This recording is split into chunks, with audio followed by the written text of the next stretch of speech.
ज्योतिष की दुनिया में आपका स्वागत है। यदि आप ज्योतिष सीखना चाहते हैं तो मेरे इस चैनल को सब्सक्राइब कीजिए, और यदि आप चाहते हैं कि वीडियो अपलोड होते ही आपको सूचना मिल जाए तो अलार्म बटन को ऑन करें, और यदि आपको वीडियो पसंद आए तो लाइक और शेयर करना न भूलें। नमस्कार, मैं आलोक तिवारी आपका अपने इस चैनल पर स्वागत करता हूं और आशा करता हूं कि आप लोग मेरे चैनल के माध्यम से ज्योतिष सीख भी रहे होंगे। ज्योतिष सीखने की इस श्रृंखला को आगे बढ़ाते हुए आज हम पुनः आपके सामने एक नया वीडियो लेकर के प्रस्तुत हुए हैं। तो आइए सबसे पहले हम यह जानते हैं कि आज के वीडियो में चर्चा का विषय क्या है, आज हम किस विषय पर बात करने वाले हैं। प्रस्तुत है आज की वीडियो में चर्चा का विषय सप्तवर्ग कुंडली एवं उनका परिचय। जी हाँ, आज हम सप्तवर्ग कुंडलियों के बारे में जानकारी प्राप्त करेंगे कि सप्तवर्ग कुंडली में किन किन वर्गों को रखा गया है। 16 वर्ग हैं, 16 वर्गों में से किन किन 7 वर्गों को इसमें सम्मिलित किया गया है और उनका परिचय क्या है, अर्थात उन 7 वर्गों से हम क्या क्या जानकारी प्राप्त कर सकते हैं। इस तरह की संपूर्ण जानकारी इस वीडियो में आपके सामने प्रस्तुत की जा रही है।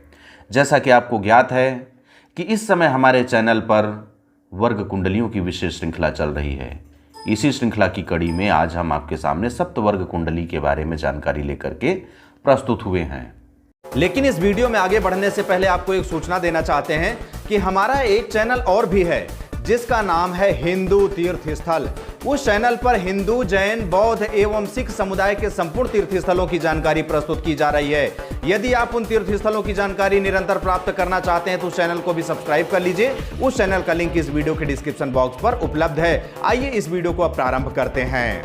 महर्षि पाराशर ने 16 वर्गों के अध्ययन के उपरांत ही कुंडली के फलादेश की बात कही है। महर्षि पाराशर ने 16 वर्गों का अध्ययन करने के बाद ही किसी भी कुंडली का फलादेश जारी करने का सुझाव दिया।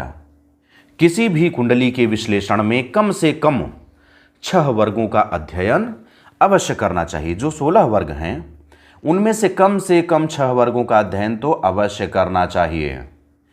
इन 16 वर्गों को महर्षि पाराशर ने 4 समूहों में विभाजित किया है। जो 16 वर्ग हैं, इन 16 वर्गों में से कुछ वर्गों को सम्मिलित करते हुए 4 विभाग बना दिए हैं, 4 समूह बना दिए हैं। प्रथम समूह षोडश वर्ग, द्वितीय समूह षड वर्ग, तृतीय समूह सप्तवर्ग, चतुर्थ समूह 10 वर्ग। षोडश वर्ग में पूरे 16 वर्गों को रखा गया है, षड वर्ग में 6 वर्गों को रखा गया है, सप्तवर्ग में 7 वर्गों को रखा गया है और 10 वर्ग में 10 वर्गों को रखा गया है। हमारे पिछले 2 वीडियो में षोडश वर्ग एवं षड वर्ग की जानकारी प्रस्तुत की जा चुकी है। आज तीसरी वीडियो में सप्तवर्ग की जानकारी लेकर के प्रस्तुत हुए हैं और आने वाले चौथे वीडियो में अर्थात अगले वीडियो में 10 वर्ग की जानकारी आपके सामने प्रस्तुत की जाएगी। तृतीय समूह सप्तवर्ग के 7 वर्ग, तृतीय समूह की जानकारी प्राप्त कर रहे हैं तो सप्तवर्ग के 7 वर्ग और उनसे विचारणीय विषय, उनसे क्या क्या हम जानकारी प्राप्त कर सकते हैं। और यह पाराशर वर्ग के अनुसार है क्योंकि इसका प्रतिपादन महर्षि पाराशर ने किया था। यहाँ पर 3 कॉलम दिख रहे हैं, वर्ग नाम, वर्ग कोड और विचारणीय विषय। वर्ग नाम में 7 वर्गों के नाम, वर्ग कोड में उन 7 वर्गों के कोड, विचारणीय विषय में उन 7 वर्गों से किन किन बिंदुओं को, किन किन जानकारियों को हम देख सकते हैं। वर्ग का नाम लग्न, वर्ग कोड D1, विचारणीय विषय यह एक मूल कुंडली है जिससे जातक से संबंधित संपूर्ण जानकारी प्राप्त कर सकते हैं। यह एक परिपूर्ण कुंडली है। समस्त वर्ग कुंडलियां इसी कुंडली से बनती हैं। लग्न कुंडली ही सर्वोपरि है। लग्न कुंडली यदि नहीं है तो कोई भी वर्ग आप बना नहीं सकते, किसी भी वर्ग का फलादेश नहीं कर सकते हैं, इसलिए लग्न कुंडली सर्वोपरि है। वर्ग नाम होरा, वर्ग कोड D2, विचारणीय विषय धन संपदा, परिवार, वाणी एवं भाषा। होरा कुंडली से आप धन संपत्ति के बारे में जानकारी प्राप्त कर सकते हैं। आपके पास कैसी धन संपत्ति होगी, अधिक धन संपत्ति होगा, कम होगा, आप अपने मेहनत से कमाएंगे अथवा पैतृक संपत्ति प्राप्त होने वाली है। परिवार कैसा होगा, पारिवारिक सुख कैसा होगा, आपकी वाणी कैसी होगी, वाणी में मिठास होगी, वाणी में कर्कशता होगी।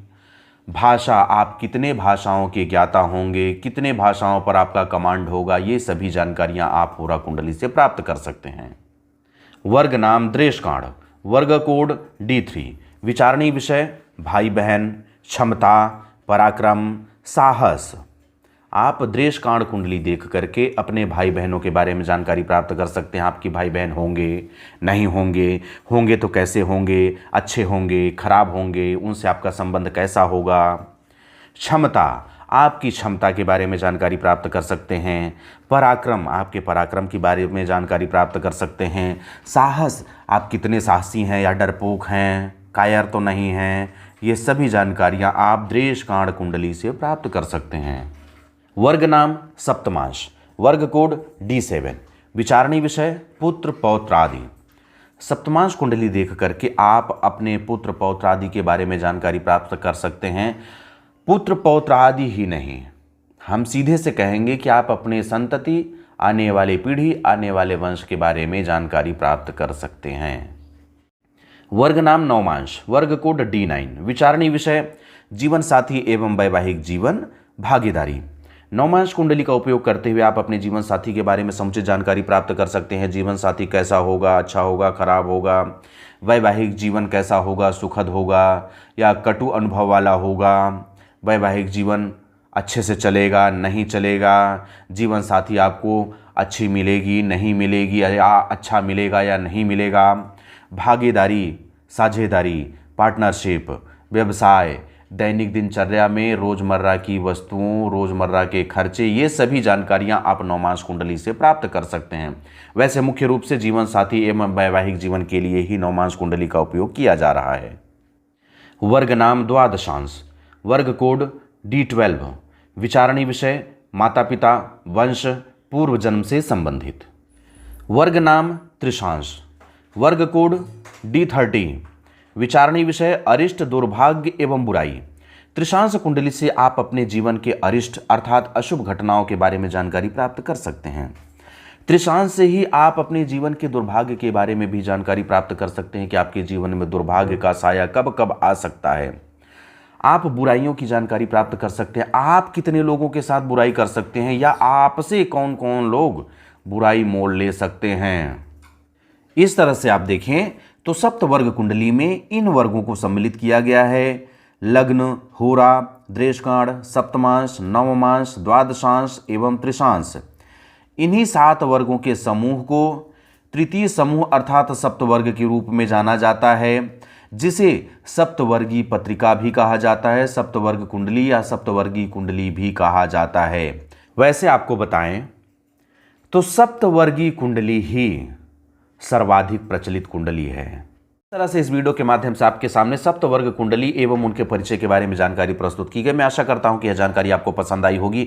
यदि यह जानकारी आपको पसंद आई हो तो मुझे कमेंट बॉक्स में लिख करके अवश्य बताइएगा। साथ ही साथ इस वीडियो के माध्यम से यदि आपको कोई लाभ प्राप्त हुआ हो तो मुझे कमेंट में लिख करके बताइएगा। अंत में अपने चैनल के पुराने दर्शकों को बहुत बहुत धन्यवाद ज्ञापित करते हुए नए दर्शकों से अनुरोध करना चाहता हूं कि आप हमारा चैनल सब्सक्राइब करके घंटी का बटन भी ऑन कर लीजिए, जिससे कि जब भी हमारे चैनल पर कोई भी ज्योतिषी ज्ञान उपलब्ध कराया जाए तो सबसे पहले सूचना आपको ही प्राप्त हो और आप उस जानकारी से अवगत हो सकें। अब मुझे आगे दीजिए, मिलते हैं अगले वीडियो पर 10 वर्ग के बारे में संपूर्ण जानकारी लेकर के। तब तक के लिए जय हिंद, जय भारत, बम बम भोलेनाथ की जय, जय गुरुदेव।